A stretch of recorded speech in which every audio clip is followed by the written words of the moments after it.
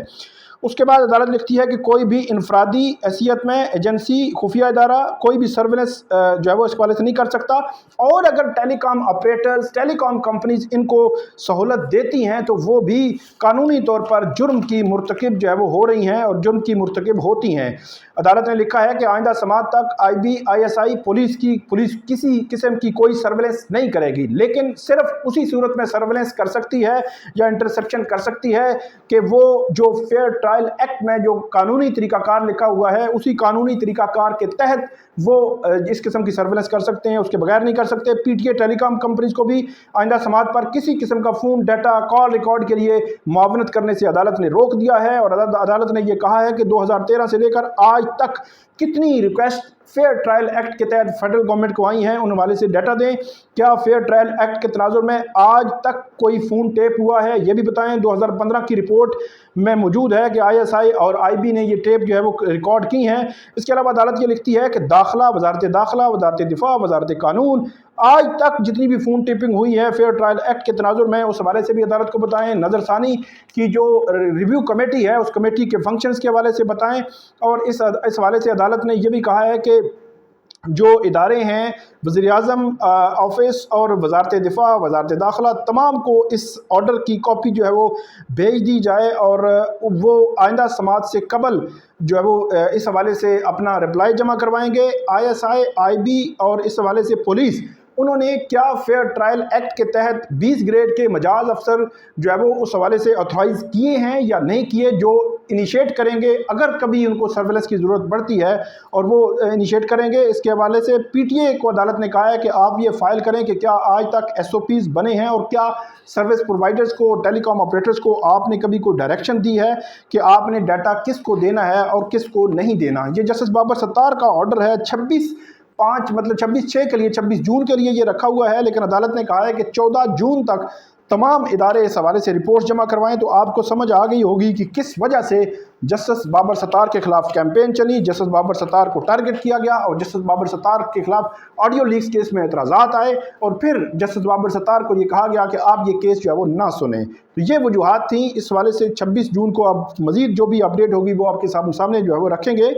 Next topic پہ آتے ہیں۔ انتخابی دھاندلی کے حوالے سے 3 کیسز ہیں، ان تینوں کیسز آئندہ ہفتے لگے ہوئے ہیں۔ Justice Tariq Mahmood Jahangiri election tribunal ہے ان کے پاس، لیکن دوسری طرف الیکشن کمیشن نے فیصلہ محفوظ کیا ہوا ہے۔ اب ایسے لگتا ہے کہ الیکشن کمیشن کل اس کا فیصلہ کل یا پرسوں سنا سکتا ہے۔ الیکشن کمیشن نے اگر یہ کہہ دیا کہ یہ ٹریبیونل ختم ہے اور نیا ٹریبیونل جو ہے وہ لگایا جائے گا، تو پھر بنیادی طور پر تو جسٹس جہانگیری کی یہ تصدیق بھی ہوگی۔ جو ٹریبیونل سن رہے تھے اور بڑے فیئرلی چیزوں کو آگے لے کر چل رہے تھے، اسلام آباد کے تینوں حلقوں میں شعیب شاہین، علی بخاری اور عامر مغل تینوں نے درخواستیں دائر کی ہوئی ہیں، لیکن انجم عقیل خان، طارق فضل چودھری اور راجہ خورم نواز تینوں جو ہے انہوں نے فارم 45 اسلام آباد ہائی کورٹ یا الیکشن ٹریبیونل کے سامنے، جسٹس جہانگیری کے ٹریبیونل کے سامنے تو جمع نہیں کروائے، لیکن وہ الیکشن کمیشن پہنچ گئے کہ یہ ٹریبیونل جو ہے وہ یہ باعث ہے، یہ جو ہے وہ جلدی میں آگے بڑھ رہا ہے اور قانونی طور پر درست نہیں ہے، اور بہت سارے اعتراضات ان پر عائد کر دیے۔ اب الیکشن کمیشن کو دیکھنا ہے کہ الیکشن کمیشن خود جو الیکشن ٹریبیونل کے سامنے رسپونڈنٹ ہے، جواب دہ ہے، وہ خود ہی اپنی کاز کا خود ہی جج ہوگا اور خود ہی ڈیسائیڈ کرے گا کہ میرے خلاف جو کیس ہو رہا ہے